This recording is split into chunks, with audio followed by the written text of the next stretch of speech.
Shalom, saints. This is the day that Yahuwah has made. We will rejoice and be glad in it. I am so happy to join you one more time to break together the bread of life. The message that Abba has for us today is going to be a little gritty, and we're going to talk about some things that we may not always feel comfortable discussing. But Abba discusses these things, and he wants us to discuss them too. Will you please join me for a brief word of prayer? Abba Yahuwah, thank you for a new day of life, health, and strength. Thank you for your word. Speak, Yahuwah, for your servants here. In Yahusha's holy name, so be it. Saints, I want us to spend a little time thinking together about Moses' last campaign, the final campaign of Moses, the man of Yah. And we are going to read together from Numbers chapter 31. Numbers chapter 31. But you see, our story doesn't begin in Numbers 31. It actually starts with Numbers 22, when Yasharel was on their way to the Promised Land and was crossing through the land of the Moabites and the Midianites. They were on their way to the Promised Land and crossing through the land of the Moabites and the Midianites. They were on their way to the Promised Land, but they had to get through the territory of the Moabites and the Midianites. The king of the Moabites was so afraid of the children of Yasharel that he started working with the Midianites, and Balak, the king of Moab and the son of Zippor, hired a prophet named Balaam. He tried to get Balaam to curse Yasharel so that the Moabites and Midianites could defeat them and destroy them. But this plan, you see, didn't work. Every time the heathen king set up altars for the prophet Balaam to intercede with the Most High to curse Yahuwah's chosen people, the prophet failed. In fact, instead of cursing the people, all of the curses turned into blessings. Look, for example, at Numbers chapter 23, verses 8 through 11. How shall I curse whom El hath not cursed? Or how shall I defy whom Yahuwah hath not defied? For from the top of the rocks I see him, and from the hills I behold him. Lo, the people shall dwell alone, and shall not be reckoned among the nations.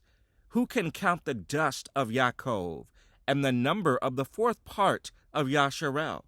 Let me die the death of the righteous, and let my last end be like his.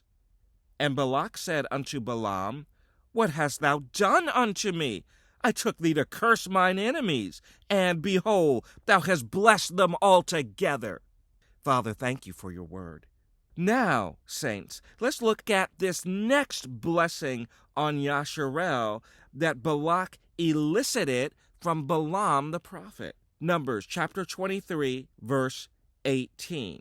And he took up his parable and said, Rise up, Balak, and hear. Hearken unto me, thou son of Zippor. El is not a man that he should lie, neither the son of man that he should repent. Hath he said, and shall he not do it? Or hath he spoken, and shall he not make it good?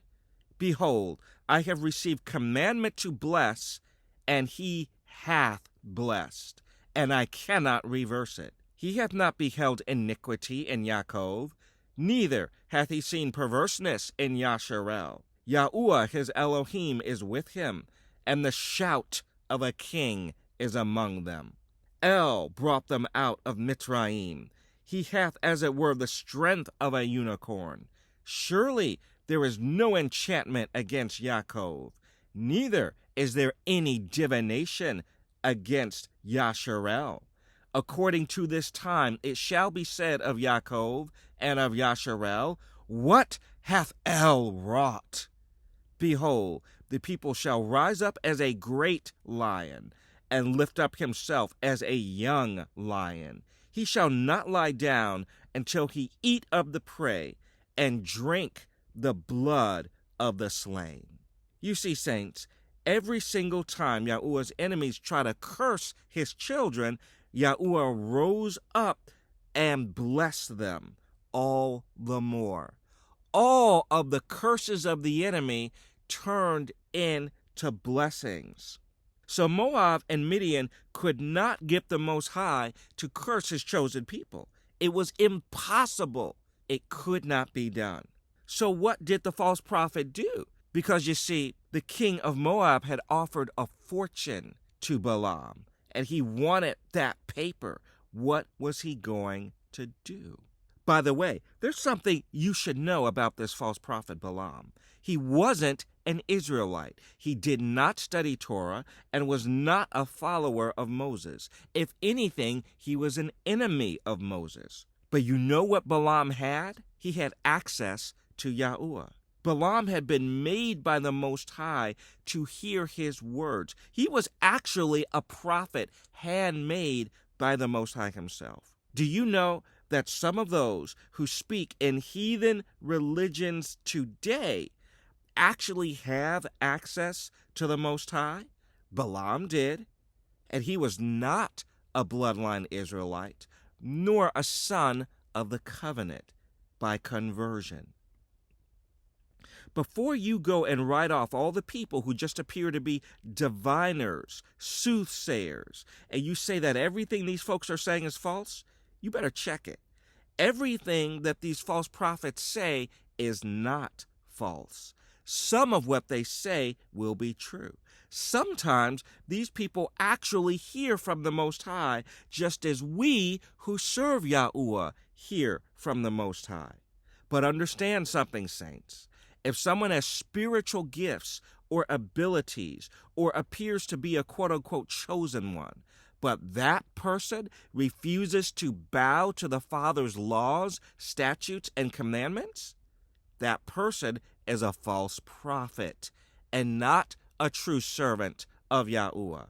Isaiah 8:20 makes crystal clear that if someone speaks not according to the laws and the testimonies of Scripture, then they have no true spiritual light in them. Remember this, brothers and sisters. The Father does not bring into the kingdom those who see the light of the Most High. The Father only brings into the kingdom those who walk in the light of the Most High. In Psalm 89, verse 15, Ethan the psalmist writes, "Blessed is the people that know the joyful sound. They shall walk, O Yahuwah, in the light of thy countenance." Isaiah chapter 2, verse 5 tells us something similar. "O house of Yaakov, come ye, and let us walk in the light of Yahuwah." We see a reaffirmation of that message from the Messiah himself in John chapter 11, verse 9. Yahusha answered, "Are there not 12 hours in the day? If any man walk in the day, he stumbleth not, because he seeth the light of this world." The Apostle John then confirms this message again in 1 John chapter 1, verse 7. "But if we walk in the light, as he is in the light, we have fellowship one with another, and the blood of Yahusha HaMashiach, his Son, cleanseth us from all sin."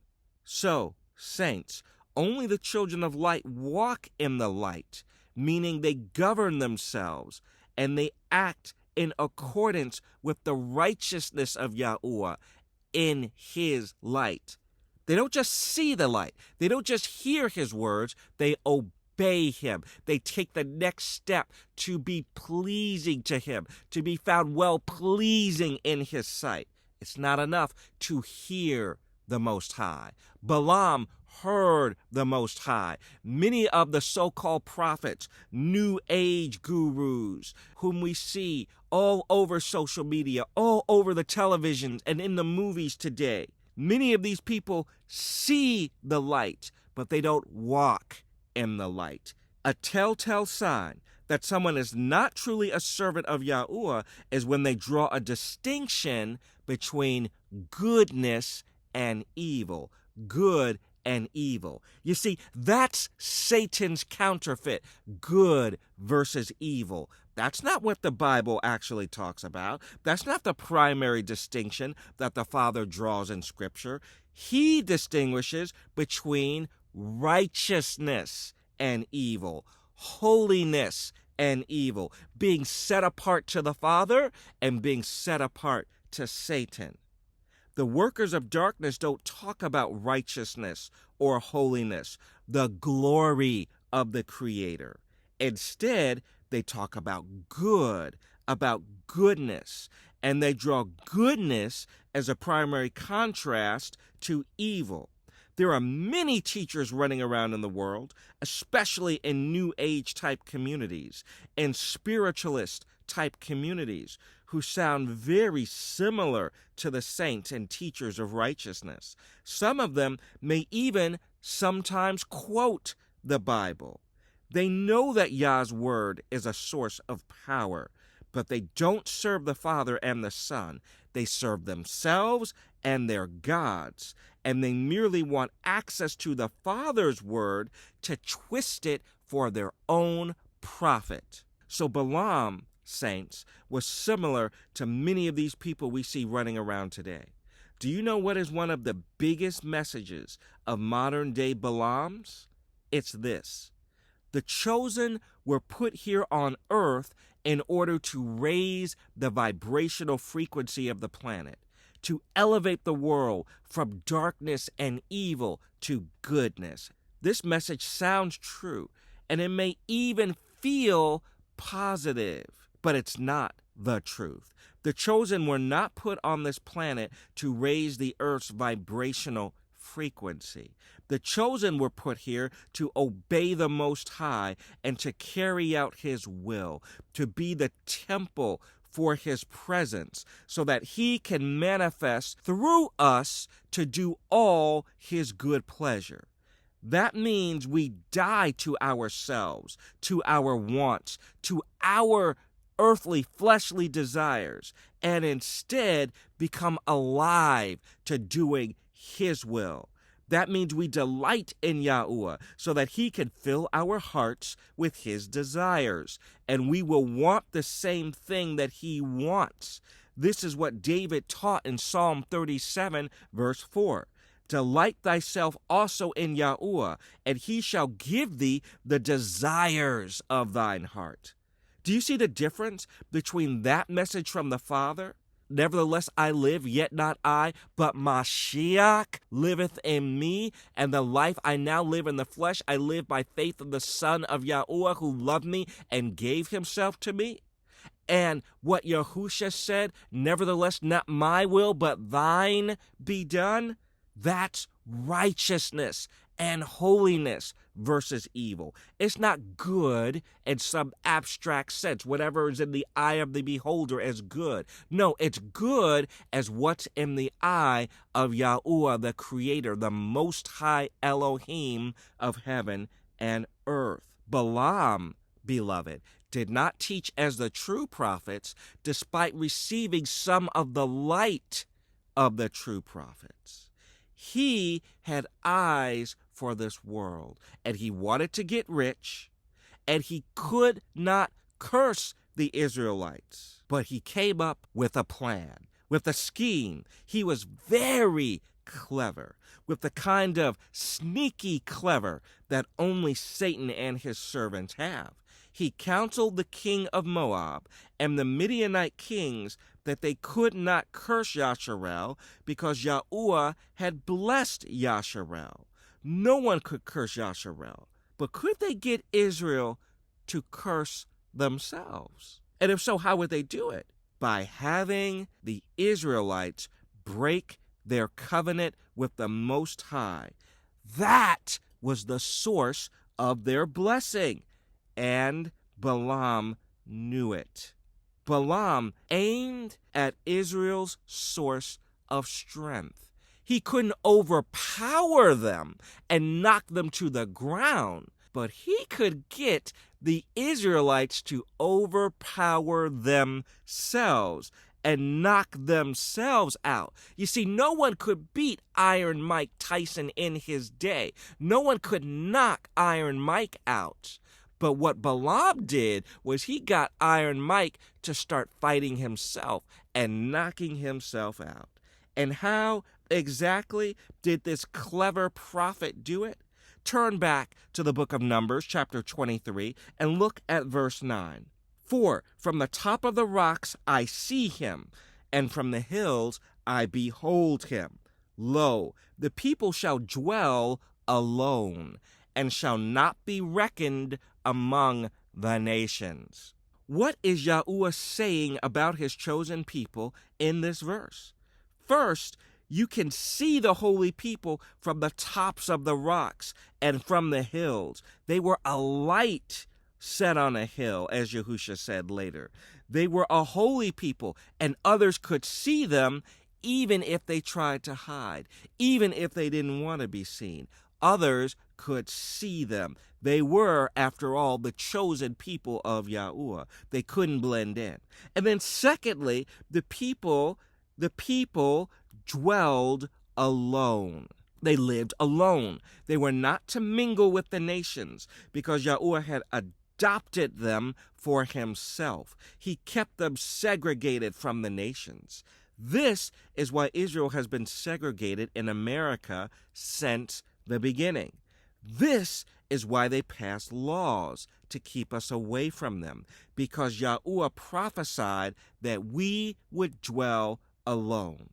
And then thirdly, whatever judgment was awaiting the nations, that was not the same judgment awaiting Yasharel. We served the true Elohim, the Most High Yahuwah. We served him, and the nations were serving other gods, false gods, fallen angels, the gods of Greek mythology, the gods of Hindu religion, the gods of Egyptology, the gods of Christianity, Buddhism, Hinduism, Judaism, the gods of these other nations. They serve them, but we serve the only true and living Elohim.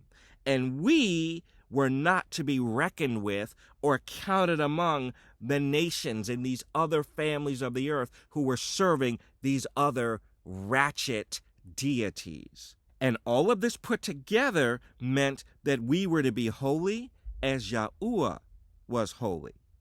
We were commanded to not marry them so as to not follow their gods.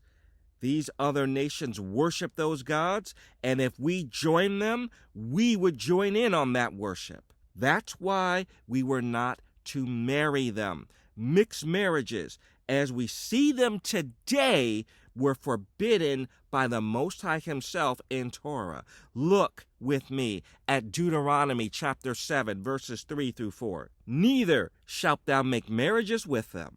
Thy daughter thou shalt not give unto his son, nor his daughter shalt thou take unto thy son. For they will turn away thy son from following me, that they may serve other gods. So will the anger of Yahuwah be kindled against you, and destroy thee suddenly. Now, some of you will be tempted to want to justify your desire to marry white boys and white girls and people of the other nations. You will want to tell me that the prohibition here in Deuteronomy 7 was restricted solely to Israelites marrying Canaanites. And white folk aren't Canaanites, you'll tell me, so that doesn't apply there. This doesn't apply. This was for a very narrow circumstance. But before you say that, beloved, you better check yourself before you wreck yourself. Look at verse 4, which explains the purpose of Yahuwah's prohibition against interracial marriage. The Most High is clear as crystal here. He says that if we marry a heathen, then the God of that Gentile boy or Gentile girl will turn our hearts away from following Yahuwah. Not may turn our hearts away, not might turn our hearts away, not could turn our hearts away. It will turn our hearts away from following Yahuwah, so that the Israelite in the mixed marriage may go out and serve the partner's gods. The white race, the children of Esau, do not serve Yahuwah of the Bible. That's why they changed the Bible to obscure truths that are vitally important to the Most High, because they don't serve him. This might seem harsh. You might think, oh, gee, you're overreacting. It might seem politically incorrect. It's not popular to say this type of thing because we want to talk about the great big rainbow of Christianity, which Christians themselves don't fully believe. That's why their churches are almost all segregated. They don't want you up in their churches. And if they do have you there, they only want a couple chocolate chips in the mix. They want it nice and pasty vanilla with only a few of you up in there as curiosities. So they can hold you out and say, I'm not racist. We're not racist. Look, we even have a black brother here, But this, saints, is not what the Most High's intention was for us. The Most High commanded that Yasharali only marry other Israelites who follow Yahuwah. Otherwise, our hearts would be turned away from following him. This, beloved, is part of why Yahuwah commands us to not be unequally yoked. The nations are plowing one way, and we are plowing a different way. They are serving one God, and we are serving a different Elohim, the true Elohim. How can you join with them and still serve the true and living El? When we marry the heathen, we don't just marry heathen, we also marry the heathen's gods and goddesses. And our hearts are turned away from following him. Example, look at Christmas. Look at Easter. These are the religious rites and ceremonies of other gods. They have no place in the true, pure worship of Yahuwah. They have no place there at all. If we join with these gods by marrying these people, we will disrupt all our blessings. And instead of the Most High blessing us, he will move up to become our enemy and curse us. So, saints, with this background in mind, let's look at what Balaam counseled the Moabites and the Midianites to do. He counseled these heathen kings to send in their daughters to the Israelites to begin intermarrying with them. Remember, saints, there wasn't a force in the universe that could curse Israel except ourselves. We could curse ourselves by disobeying the Father. The Moabites and the Midianites sent in their women as honeypots, as secret agents. It's just like when white women in America are sent in to seduce wealthy black athletes and black executives, so that when that rich black person dies, all of that money will run right back where? To the white community. We saw this with Michael Jackson. We saw this with Michael Jordan. We see this with a host of our athletes and entertainers. Because the heathen today are wily and cunning, just as the heathen were in Balaam's era. So Balaam got the Israelites to intermarry with the heathen. And in doing this, Yasharel disobeyed Torah and brought a curse upon themselves. Not only did they marry these Gentiles, but they immediately began to worship the Gentiles' gods, which was exactly what the Most High had warned them about. Look with me at Numbers chapter 25, verses 1 through 3. And Yasharel abode in Shittim, and the people began to commit whoredom with the daughters of Moab. And they called the people unto the sacrifices of their gods. And the people did eat, and bowed down to their gods. And Yasharel joined himself unto Baal Peor, and the anger of Yahuwah was kindled against Yasharel. This is the reason why Phinehas, the son of Eleazar, the son of Aaron, was such a monumental figure for Yasharel.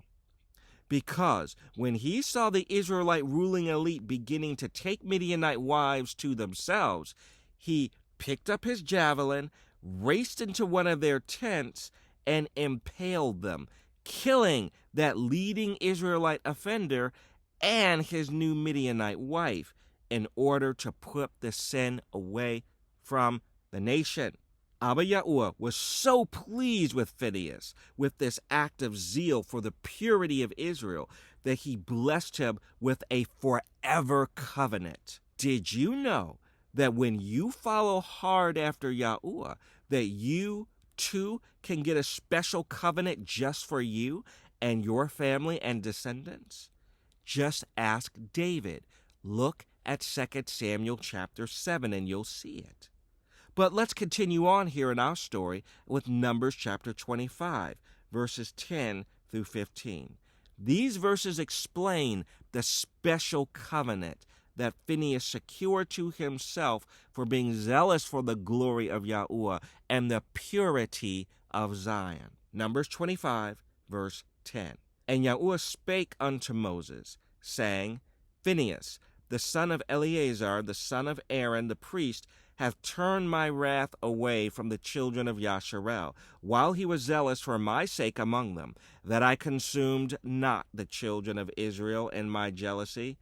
Wherefore say, Behold, I give unto him thy covenant of peace, and he shall have it, and his seed after him, even the covenant of an everlasting priesthood, because he was zealous for his Elohim, and made an atonement for the children of Yasharel. Now the name of the Israelite that was slain, even that was slain with the Midianitish woman, was Zimri, the son of Salu, a prince of a chief house among the Simeonites.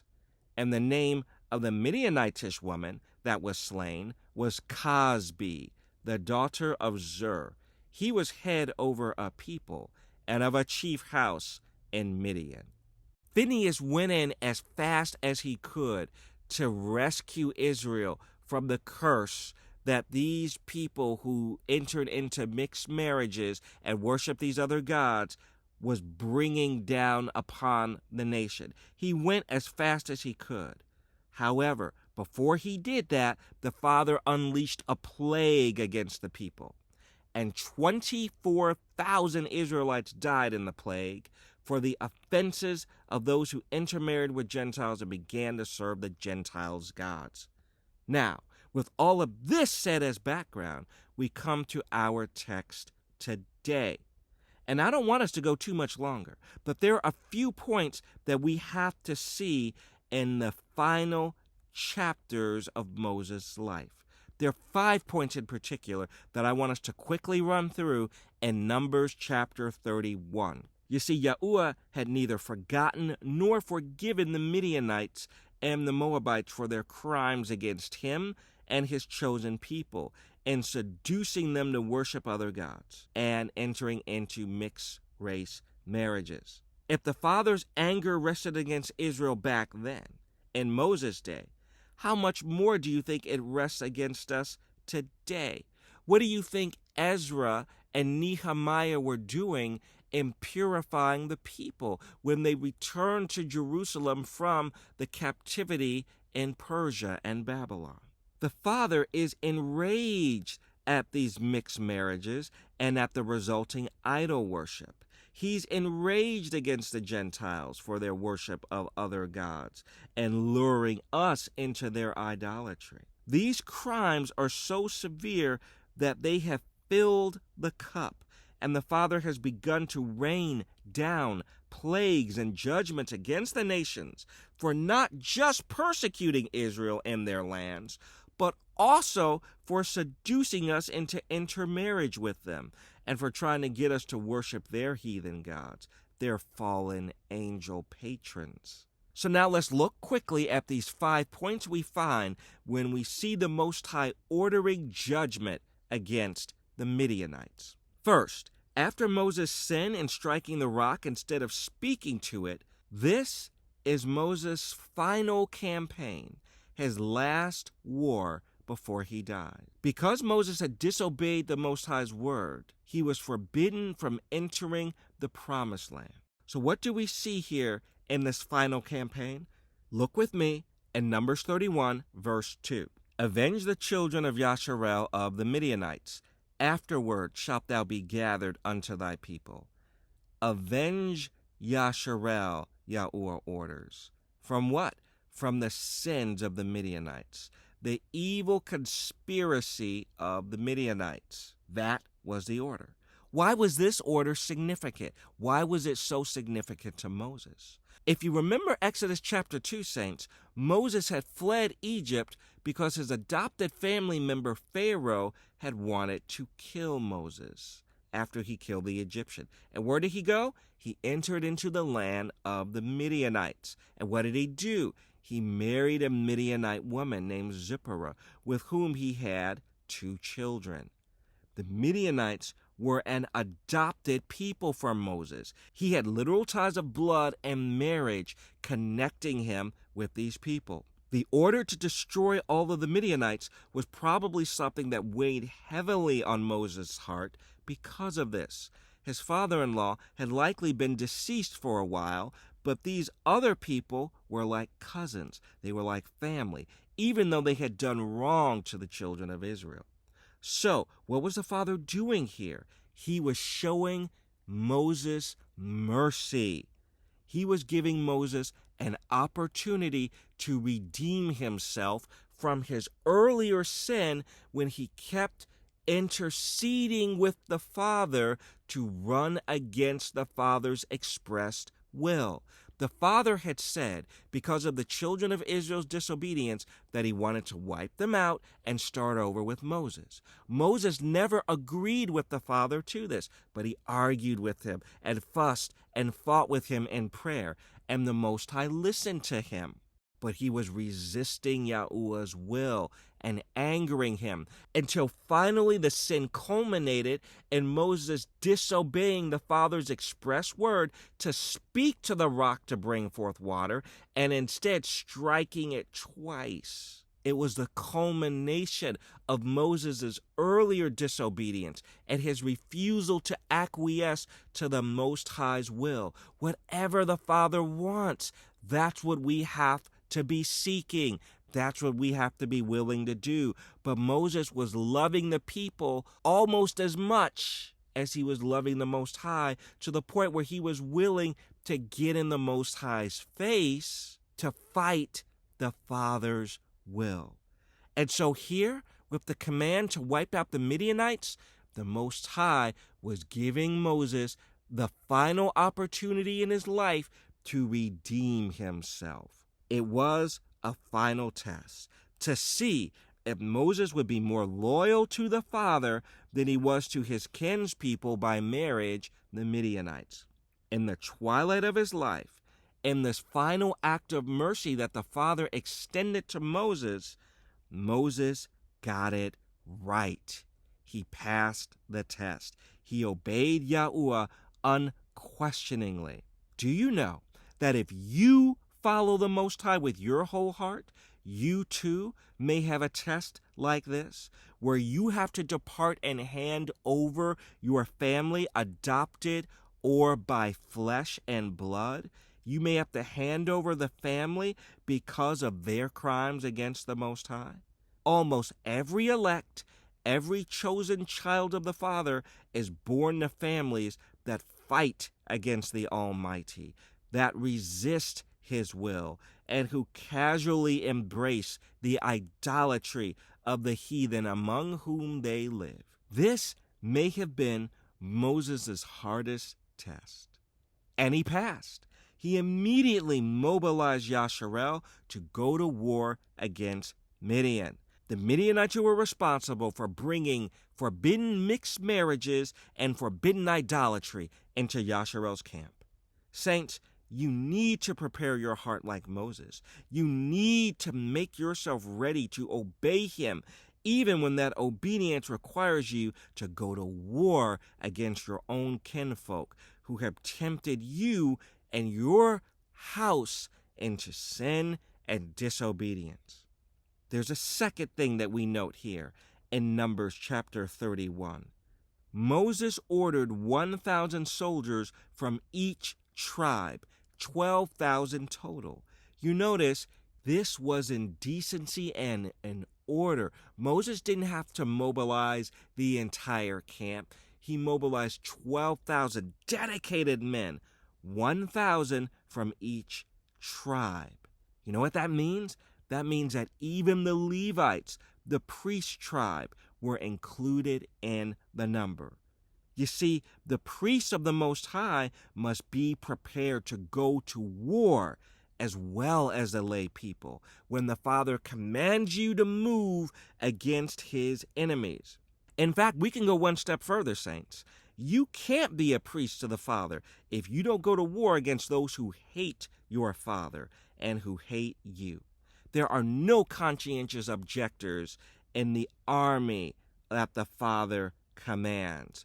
YAHUAH is YAHUAH Sevaoth, the commander of the armies of heaven. And if you are one of that number, you must go where he says go, and you must go when he says go. The children of Yasharel here in Numbers 31 were moved with righteous indignation against the heathen Midianites.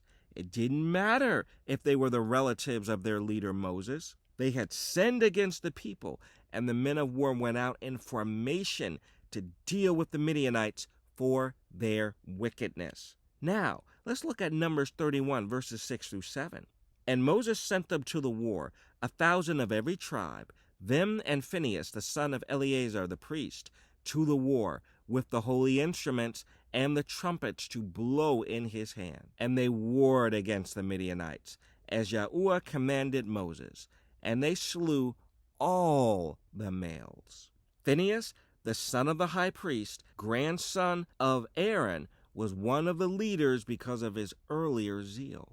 Notice that they went to war with trumpets and holy instruments and music, just as YAHUAH had commanded in Numbers chapter 10, verse 9. And if ye go to war in your land against the enemy that oppresseth you, then ye shall blow an alarm with the trumpets, and ye shall be remembered before YAHUAH your Elohim, and ye shall be saved from your enemies. They fought the Father's enemies in the way that the Father prescribed. And guess what? They got the victory.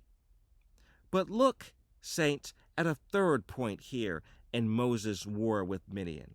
In Numbers 31, verse 13, Moses and the high priest go out of the camp to meet the army leaders. Why did the prophet and the high priest have to leave the camp? Because the men of war had gone out at the Father's command, but they were defiled because of the blood that they shed. They were ritually impure. They had become ritually unclean, and they needed to purify themselves before coming back into the general congregation where the Israelites were residing. Even though Yasharel had killed all the adult men of Midian, they had spared the lives of all the women, including the little boys and little girls. Some of these same women whose lives they spared were those who had enticed Yasharel under Balaam. They were their sisters.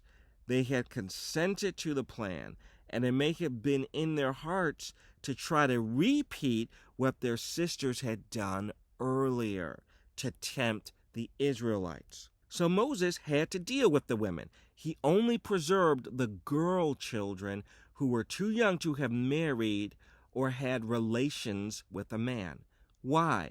Because these women were not part of covenants with men who were the heads of the idol worship, who had confronted and assaulted the children of Yasharel. These young girls were virtually little children, too young to be totally corrupted, and who could be incorporated into Israelite society. Fourth, Moses commands the ritual purification of those who had fought in the war. He tells them in verses 19 and 20 to purify themselves and their captives and all their clothing and physical possessions. For instance, the gold and silver booty they had acquired. That stuff had to be purified with fire. And all those things that couldn't withstand purification by fire needed to be purified by water. This, beloved, is the exact purification scheme required by Leviticus 13 and 14 when confronting and addressing leprosy. The purification scheme that the Father has begun to apply against the daughter of Babylon, the United States of America. He is bringing fires across the land, and he's bringing waters across the land too. The volcanoes will erupt. Fire will rain down and destroy and purify this land. And the tsunamis will also rise up from the oceans and the rivers to purify and destroy the land. In fact, all nations will be visited by fire and water because of their crimes against Yahuwah's chosen people. And then, fifthly, after obeying Yahuwah's command to go to war, the people had to give up the sacrifices to the Father. Moses told them how much to sacrifice, and they did exactly as they were told, because they walked in obedience and wisdom. When Abba gives us victory, we must pay the sacrifices. We must give the tithe. And here, Yahuwah didn't even require a full tenth. He asked for far less than that. Abba Yahuwah will give you overabundance when you walk with him. But family, we actually have a bonus here. Not only did Abba give the Israelites the victory in the war against Midian, he did something even more profound. Turn to Numbers 31, starting at verse 48. And the officers which were over thousands of the host, the captains of thousands, and captains of hundreds, came near unto Moses.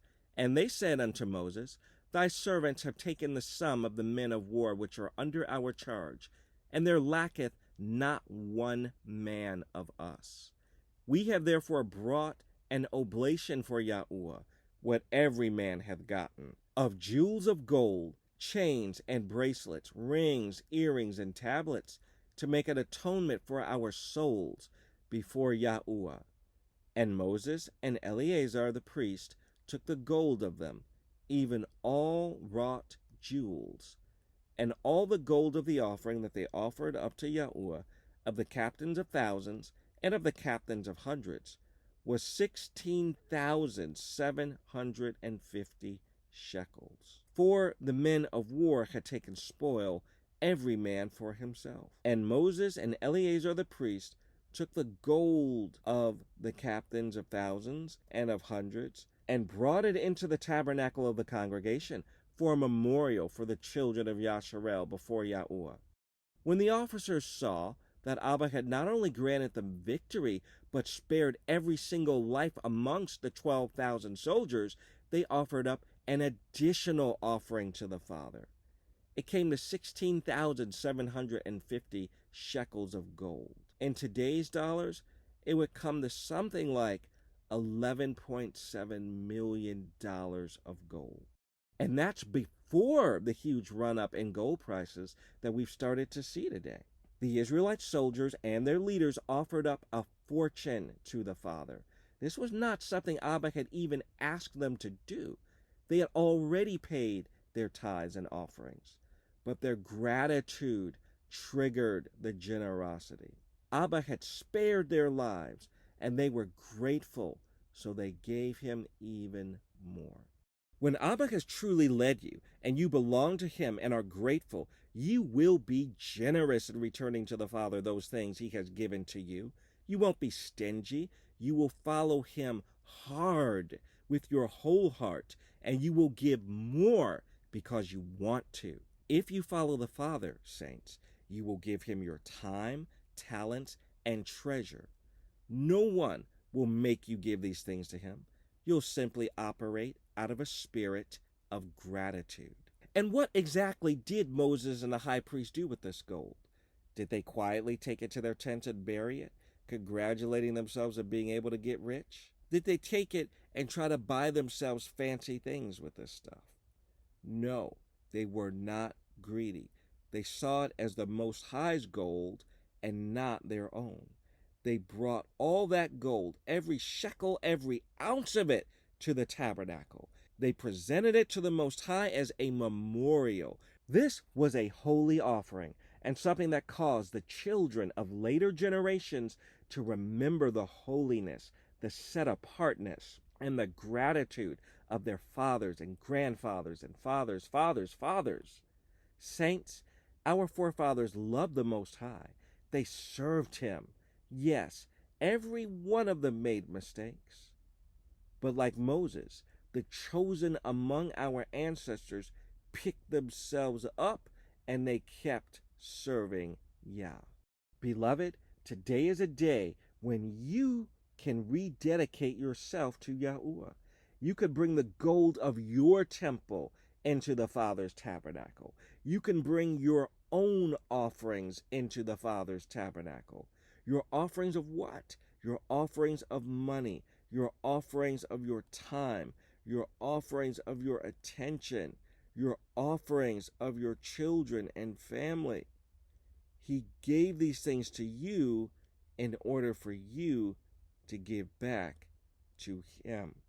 I pray that every single brother and sister who hears this message will take today as a new day, as a morning of new mercies and a new opportunity to serve the Most High. You may have made mistakes. I've made mistakes. We've all made mistakes and sinned and fallen short. But the Father forgives all who come unto Him by Yahusha, our great Redeemer. Heavenly Father, to You alone belongs the glory and honor, dominion and power, both now and forever. May You, Abba Yahuwah, be exalted in the lives of Your people. May You cleanse us of all sin and unrighteousness. And may You give us humble hearts like that of Moses, that we too may dedicate all of the treasure You've given to us back to You. In the wonderful name of Yahusha HaMashiach, our kinsman Redeemer, let it be done according to Your word. So be it. Thank You, Father. Hallelujah. Peace to the Yasharel of Elohim. Be blessed, saints.